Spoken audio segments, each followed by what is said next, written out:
আমাদের মধ্যে অনেকেরই আঙুল ফোটানোর অভ্যাস আছে। কাজের ব্যস্ততা থেকে শুরু করে অবসরও হাতের আঙুল ফোটান অনেকেই। শুধু বড়রাই নয়, ছোটরাও এই অভ্যাস রপ্ত করেন পরিবারের কারো না কারো কাছ থেকে। অনেক সময় নিজের অজান্তে, আবার কখনো জেনে বুঝে আমরা আঙুল ফুটিয়ে থাকি। তবে আঙুল ফোটানো কি ক্ষতিকর, কিংবা এর সঙ্গে হাড় ক্ষয় হওয়ার কোনো সম্পর্ক আছে? কোথাও লেখা নেই যে হাত পায়ের আঙুল ফোটাতেই হবে। তারপর আমরা রোজ চেতনে অবচেতনে আঙুল ফোটাই। কেন ফোটাই, আর আঙুল ফোটালে লাভই বাকি? ক্ষতির কথাই তো বলেন অনেকেই। বিশেষ করে বয়স্করা বলে থাকেন আঙুল ফুটালে নাকি আর্থাইটিস বা বাতের ব্যথায় ভুগতে হয়। আসলে কোনটা সত্যি? বিশেষজ্ঞদের মতে আঙুল ফোটানো খুবই সাধারণ একটি বিষয়, যদিও এর সঙ্গে মানসিক বা শারীরিক কোনো সম্পর্ক নেই।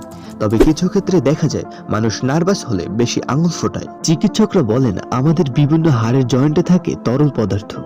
আঙুল ফোটানোর মাধ্যমে আঙুলের অস্থিসন্ধির দুটি ভাগের মধ্য দিয়ে দূরত্ব সামান্য বাড়ে। এর ফলে গ্যাস বাবল তৈরি হয়। এই গ্যাস বাবল ফেটে আঙুল ফোটার শব্দ হয়।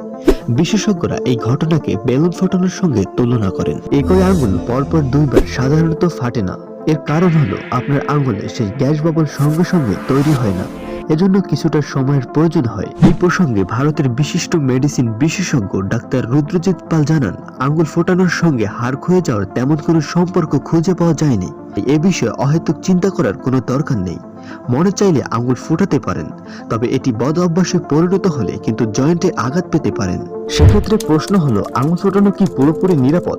মোটেই তা নয়। ক্রমাগত আঙুল ফোটালে আপনার সাইনোভিয়াল মেমব্রেন ছিঁড়ে যেতে পারে এবং জয়েন্ট আস্তে আস্তে ফাটতে শুরু করতে পারে। এছাড়াও খুব ঘন ঘন আঙুল ফোটালে তাদের আঙুল দুর্বল হয়ে যেতে পারে, কবজির হাড়ও দুর্বল হয়ে যেতে পারে, তাতে কমে যেতে পারে হাড়ের জোরও। ফলে আঙুল ফোটানোর অভ্যাস বদলানোই ভালো। আমার প্রিয় বন্ধুরা, আজ ভিডিওটি এ পর্যন্তই। আমাদের এই ছোট্ট চ্যানেলটির পাশে থাকার জন্য অসংখ্য ধন্যবাদ।